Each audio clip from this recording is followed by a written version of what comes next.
Beshem Hashem Naaseh Natzliach, on est aujourd'hui le jeudi après-midi 29 du mois de juillet, le Kaf du mois de Av.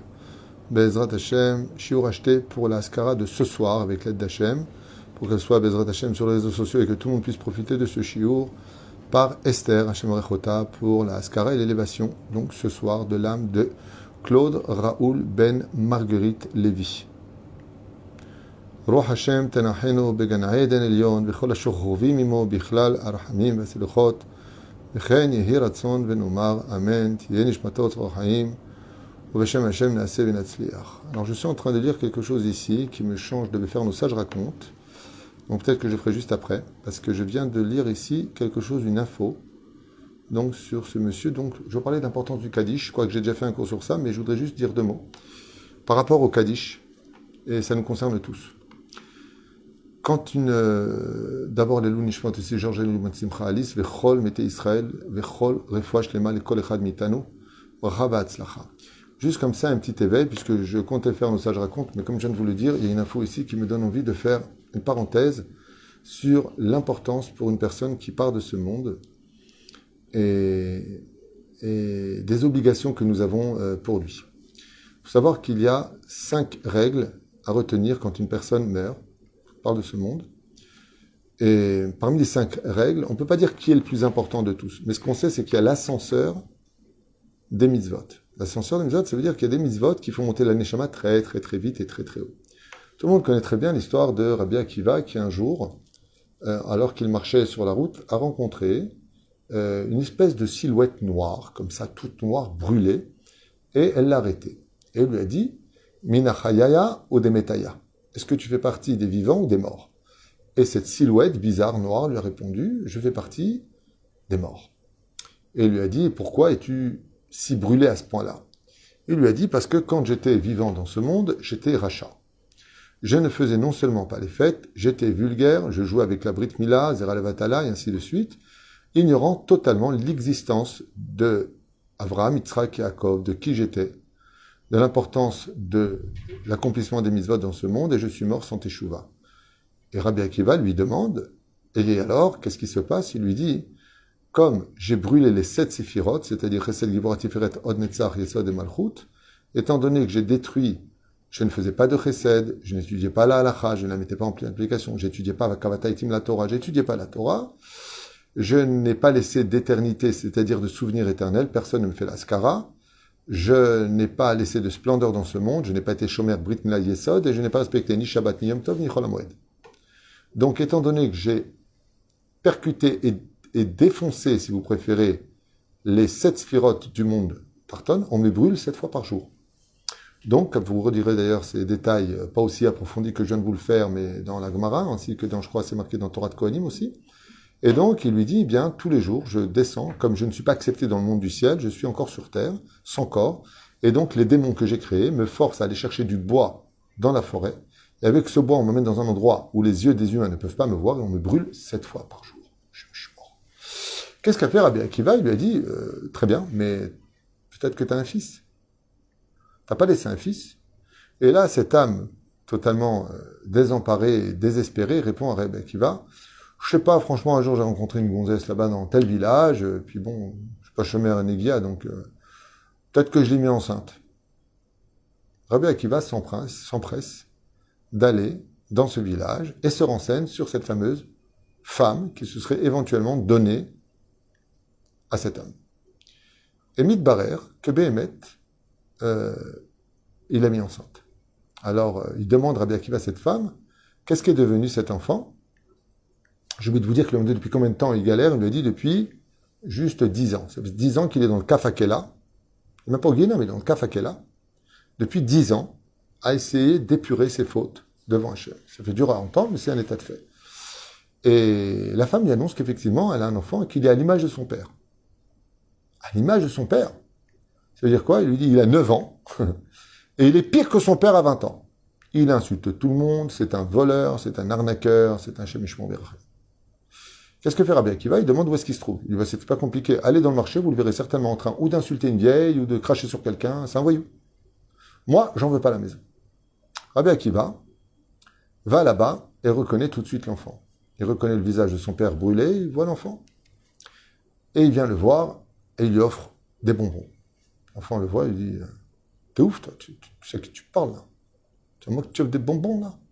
Tu veux que je te fasse tes poches au refrain. Et Rabbi Akiva, avec son sourire et sa neshama, brise tout de suite la clipa du cœur de l'enfant. Et il va le prendre sous son aile et le faire grandir. Seulement, le problème, c'est que l'enfant est tellement imbibé de clipotes à son âge, tellement tamé, qu'aucune étude que lui enseigne Rabbi Akiva ne marche. Qu'est-ce que va faire Rabbi Akiva? Jeûner 40 jours et 40 nuits. Rabbi Akiva va prendre sur lui un jeûne de 40 jours et de 40 nuits. On ne sait pas s'il a jeûné un seul repas le soir et il continue le jeûne toute la nuit jusqu'au lendemain, le Edim. Peut-être qu'il jeûnait du matin au soir, comme c'est marqué dans ma Masechet Ta'anit, B'daf Kav Vav Amud Bet, là-bas, que des fois ils engendraient 3 jours de jeûne, mais du matin au soir, ils mangeaient le soir. Anilo d'Abidjouk. En tout cas, Rabbi Akiva, 40 jours d'affilée, il a jeûné pour lui. Il a dit, Ribono Shel Olam, pour casser ses clipotes, je vais jeûner 40 jours. Et voilà que le 40e jour, Rabbi Akiva s'adresse à son nouvel élève, qui était très voyou, et l'élève commence enfin à comprendre les Mishnayot, la Halacha, la Haggadah. Et la première chose qu'il va lui apprendre, c'est la prière. Et pour la première fois de sa vie, l'enfant va monter Chazan et va dire Baruchu et Hashem Amevorach. Quand je dis Chazan, il n'avait pas encore 13 ans, mais Perouch Adavar, il est monté faire entendre sa voix. Et cette même nuit, cet enfant n'a pas compris la Gemara de Rabbi Akiva. Elle était trop dure pour lui. Et quand il est parti dormir, il voit son père, de façon assez surprenante, venir dans les rêves, tout blanc, une couronne sur la tête, et il lui dit à son fils, je vais t'expliquer ce que tu n'as pas compris dans la Gemara. Et maintenant, lui, il ne sait pas que c'est son père. Et dans les rêves, le père, il dit à cet enfant qu'il est son père, et qu'il doit annoncer à Rabbi Akiva que grâce au travail qu'il a fait, ils l'ont fait monter du Kafakela directement au Gan Eden. C'est-à-dire qu'il a mis un terme à ses souffrances. Et l'enfant, il dit dans les rêves à son père, il dit, mais si t'es mon père et que tu étais dans une telle souffrance, qu'est-ce qui t'a fait monter? Il lui a dit, quand tu as dit Baruchu et Hashem Amevorach, chaque mot que tu as dit, ça m'a fait monter au Gan Eden. Rabbi Akiva était très content et cet élève, j'ai oublié son nom, est devenu un grand élève de Rabbi Akiva parmi tous ses 24 000 élèves, à Farliot Talmid Racham Gadol. Donc on voit, Béhémet, que l'étude de la Torah, la prière, sont indispensables pour une neshama quand elle veut s'élever. Quels sont les 5 mitzvot recommandés? Tout le monde les connaît. Ne jamais oublier la Haskara. Jamais, jamais. Qu'est-ce que veut dire le mot Haskara? Tant que tu te souviens, donc souvenir, Haskara, Tiskor, tant que tu te souviens de moi sur terre, j'ai des raisons d'exister vivant en haut. Le jour où on m'a oublié sur terre, je suis obligé de me renouveler pour laisser un souvenir. Tov, Shem, Mi, Shemen, Tov. Et donc, la Haskara est une mitzvah essentielle. Elle-même comprend les 5 mitzvot. Qu'est-ce qu'on fait pendant la Haskara? Très important de les noter. On donne de la tzedaka, leilu nishmat, tzedaka tatsil mimavet, pas simplement dans ce monde, mais dans le monde d'en haut. Donc, très important de mettre une tzedaka le jour de la Haskara. On jeûne le jour de la Haskara de ses parents. Et si on ne peut pas, pour avis médical ou trop faible, on met la tzedaka l'équivalent des 3 repas. On fait une seouda. Donc, les varer, me dire, mais s'ils jeûnent, comment ils peuvent manger? Non, les autres mangent, ils font des brachot, leilu nishmat. Pourquoi? Parce que dans les bénédictions qu'ils vont faire automatiquement, ils vont réparer le Etz Hadat pour lequel on est venu dans ce monde. C'est-à-dire, si un jour vous posez la question, pourquoi on est venu sur Terre? Réponse, pour manger. Oh. Ah bon, on n'est pas venu pour étudier? Si, on est venu pour étudier. Mais on est venu pour étudier pour savoir comment manger. Qu'est-ce qui est cachère de ce qui ne l'est pas. Comment on fait le brachot de ce qui ne l'est pas. Ça s'appelle le birur anitzotzot, comme le dit le Ben Ishraï, Ikar Shabbat à Achila. Le Ikar du Shabbat, c'est les 3 repas de Shabbat. Ce qui te convient très bien, j'imagine, comme Halacha, Ezrat Hashem. Et la reine, mais autre rachou de comprendre qu'il y a la Seouda. Il y a la prière, on va prier. Il y a, bien entendu, la Gmilut Chasadim, donc qui est faite par le repas. Et puis il y a le Kaddish. Le Kaddish, par contre, est tellement élevé, tellement important, qu'on raconte qu'une fois, une femme, qui n'avait pas réussi à avoir d'enfants, avait décidé de faire les enfants de la yeshiva, du Maharsha Akadosh, ses propres enfants. Et qu'est-ce qu'elle a fait? Eh bien, tout l'argent qu'elle avait, elle venait l'apporter au Maharsha pour soutenir sa yeshiva. N'ayant pas d'enfant, elle a dit, bon, ben moi je soutenais les enfants qui étudient la Torah. Puisque moi, si j'avais un enfant, j'aurais élevé dans la Torah. Parce que c'est tout ce qui nous reste sur Terre. On n'a jamais fait la Iloula d'un ingénieur. Donc, résultat des courses, c'est ce qu'elle fait. Puis un jour, meurt son mari. Son mari meurt. Et donc, cette femme-là n'a plus de revenus. Et très triste, elle va voir le marchand et elle lui dit est-ce que je pourrais avoir le Rav pour faire le Kaddish à mon mari? Et le Rav lui dit il n'y a pas de problème. Il dit, non. Il me reste encore un peu d'argent. Je veux payer pour le Kaddish. Le marchand lui dit non, je n'ai pas besoin de payer, je le ferai. Karatatov, votre mari. Elle dit non, vous avez dit un jour dans un shiur que les mitzvot n'ont des valeurs que quand on les achète. Tu veux qu'une bracha tienne, achète-la. Quand tu achètes une mitzvah, elle a beaucoup plus de valeur que si tu la prends gratuite. Je vais payer cette mitzvah-là. Mais vous dites le Kaddish toute l'année. Et le marcha acquiesça à sa demande et lui dit oui, ok. Elle a donné ce don à la yeshiva. Puis voilà que le premier jour, où elle vient à la Beth Knesset Ezrat Nashim, elle voit le marcha faire le Kaddish, très heureuse. Elle répond à de tout son cœur. Puis voilà qu'à la prière de Mincha, elle revient écouter pour écouter le Kaddish de son mari qu'elle a tellement aimé. Et elle voit que le marcha, il ne se lève pas. Il reste assis, et d'autres personnes font le Kaddish et font la prière. Un peu mécontente, elle descend, attend la fin de la prière et va rencontrer le marchand. À ce moment-là, elle lui dit, je comprends pas. Je comprends pas. Hier, on a convenu que vous disiez le Kaddish pour mon mari toute l'année. Et vous avez fait qu'un Kaddish ce matin, c'est tout. Et il lui a répondu, le marchand, on m'a niassé. En un seul Kaddish que j'ai fait ce matin, j'ai fait monter de là où il était au 7e palier du Gan Eden. Il n'a plus besoin de mon Kaddish. Marcha, il a les kavanot, c'était Kodesh Kodashim, surtout Gan Eden. Les commentaires de la Gemara, toujours à la fin de la Gemara, la date du Marcha, il remet beaucoup de choses en question, extraordinaires. Kodesh Kodashim, il vivait en Tchécoslovaquie. Et il lui a dit, il n'y a plus besoin de faire le Kaddish. Là où il est, là vous apprendrez combien il est important de dire le Kaddish. Combien chachouv la guédite Kaddish. Les gens souvent s'inquiètent. Quand ils partiront de ce monde, tu m'oublieras pas, hein, tu me rappelleras pendant les fêtes. Hein. Comment est-ce qu'on rappelle une personne avec le Kaddish? Idgadal, Vidkadash, Hashemeh, Rabba. D'apprendre à prononcer le Kaddish.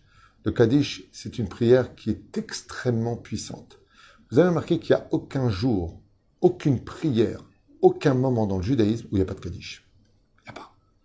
Que ce soit Kippour, Rosh Hashanah, Sukkot, Pesach, Shavuot, Chol HaMoed, Lomeshene, Chanukah, Purim, il n'y a pas de prière sans Kaddish. Il y a une étude de Torah, on fait le Kaddish. On fait la prière n'importe laquelle, on dira le Kaddish. On monte à la Torah, on fait le Kaddish. On lit l'Aftara, on fait le Kaddish. Tu me remets cette sauce-là à tout moment, Tshuva Iken. Pourquoi? Parce que le Kaddish est une des louanges les plus puissantes que Dieu nous ait offert en cadeau dans ce monde. Aussi bien pour le louer lui, mais de qui plus est pour faire monter la Neshama. Ce qui fait que même quand des fois une Neshama bloque dans les mondes, et qu'une personne n'aura pas de Kaddish pour son père ou sa mère, ce Kaddish, non seulement c'est une protection de tout, mais ce qu'il a en particularité, ce Kaddish, c'est qu'il fait monter très très très haut la Neshama. Très haut. Je vous raconte une anecdote qui s'est passée ici à Ashdod. Une anecdote que j'ai vécue moi-même, si vous voulez l'écouter.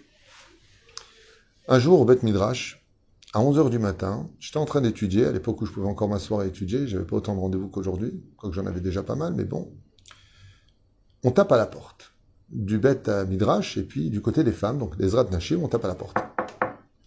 Un avraire qui étudiait la Torah ouvre la porte et vous dit une femme, ainsi qu'une autre femme, que je connais très bien, me demander de l'aide en urgence. Comme je la connaissais et que je sais que c'est une femme normale et équilibrée, pas qui va me prendre la tête, je demande au Avrim de se pousser, de la laisser passer jusqu'à l'endroit où j'étudiais. Là où il y a la cuisine aujourd'hui, c'était mon bureau avant là-bas. Et donc je la reçois, et je lui dis, ma karam, pourquoi tu es dans cet état? Elle me dit, parce que vous rappelez ce que je vous ai dit, chez moi il se passe des choses bizarres, on dit faites une Chanukah Baït, mais c'est toujours là. Je dis, ah bon? Qu'est-ce qu'il y a là?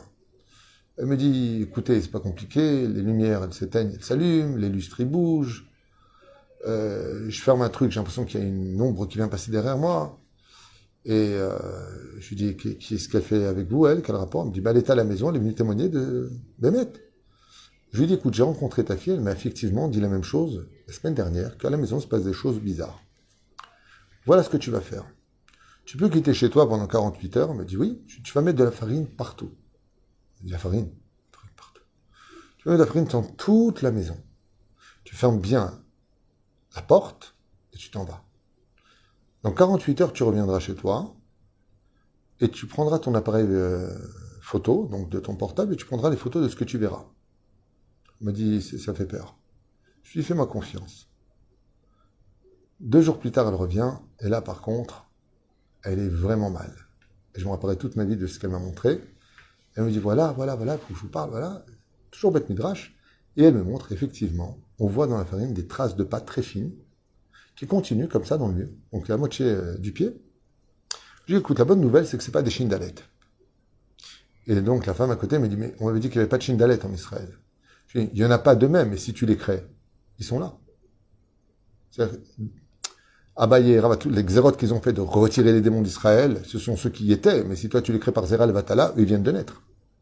Ou une fille, quand elle sort dénudée, vous vous rendez même pas compte combien de démons elle crée autour d'elle. Mais elle les crée elle-même. Ils n'existaient pas avant.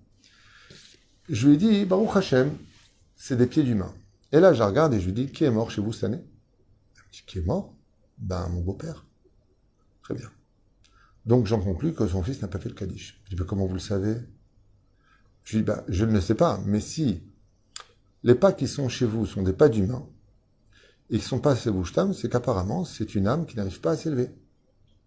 Et donc, elle bouge les lumières et vous fait montrer les placards qui s'ouvrent et qui se ferment pour vous dire, la porte m'est fermée en haut, aidez-moi à monter dans la lumière. Et là, elle me regarde, elle me dit, c'est incroyable ce que vous dites. Je lui dis, regardez, est-ce que vous sentez une hostilité? Est-ce que vous sentez qu'il vous veut du mal? Elle me dit, non. Ça fait simplement peur, c'est tout. Je lui dis, c'est simplement votre beau-père qui vous demande de l'aide. Appelle-moi ton mari. Je prends son mari au téléphone, je lui dis, est-ce que tu as dit le Kaddish? Ah, Rav Twitou, moi, vous savez, Kaddish, je suis pas religieux. Je dis, à partir d'aujourd'hui, tu viens en Beth Midrash faire le Kaddish. Ton père a besoin de toi. Bon, ok, si vous voulez. Il vient en Beth Midrash et il commence à faire le Kaddish. Il vient même participer à des Shurei Torah. Je me rêve, je lui dis, maintenant, tu fais le Kaddish. Rabbi Chanina ben Akash Omer, Atzakadosh Baruch Hu, va doucement. Gadal, Vitkadash, et j'appelle sa femme. Je dis, au fait, vous avez toujours des problèmes? Ben, plus rien du tout. Comme ça me dit. Il n'y a plus rien qui bouge. Je lui dis, viens monter au Gan Eden. Ça y est. Archa, voilà la chemin. C'est pas une histoire qu'on m'a racontée, c'est une histoire que j'ai vécue. Kachaya Matzav. Comme Achashou, la guide est à Kaddish, Bezrat Hashem, ça fait partie des 5 conditions. La Askara, la Seouda, la Tzedaka, Bezrat Hashem, jeûner et en même temps, Bezrat Hashem, dire le Kaddish. Quand on fait ces choses-là pour les Nishmat, une personne qui est décédée, eh bien là, il peut monter, se reposer dans les sphères supérieures. C'est comme quelqu'un qui va s'allonger sur une paillasse d'acier dans lequel on n'a pas mis de matelas. On va dire que le matelas dans lequel se repose le mort, c'est quand on fait le Kaddish pour lui, mais kol alev, et surtout, quand on répond au Kaddish. La Gemara nous dit dans Masechet Shabbat, au Bezan Mesayem, Bedaf Kuf Yutet, la Gemara nous dit, kol aone amen yehe shemer rabba bechol kochotav, afilu shekazru alav sheyem shena shel shnot, zerot kashot, mevatal otam shnot tovot yeshua venechamot be'ezrat Hashem. Tout celui qui répond amen yehe shemer rabba de toutes ses forces, même si on avait fixé pour lui 70 ans de malheur, ils deviendront 70 ans de bonheur. C'est-à-dire que pour débloquer un mazal, il n'y a pas plus fort que de dire, homme comme femme, allez à Beth Knesset, Amen, Yehe, Shemeh Rabba, Mevarar de tous tes forces, Kol Atzmotai Tomarna Hashem, de tous tes membres, tu réponds Amen, et tu peux annuler beaucoup de décrets pour une personne qui devait mourir, pour une personne qui est malade, pour une personne qui n'a pas de parnassa, pour une personne qui n'arrive pas à trouver un zivoug. Répondre au Kaddish est tellement puissant dans le ciel que les anges se renouvellent, puisque Amen, Gematria, Malach. Amen.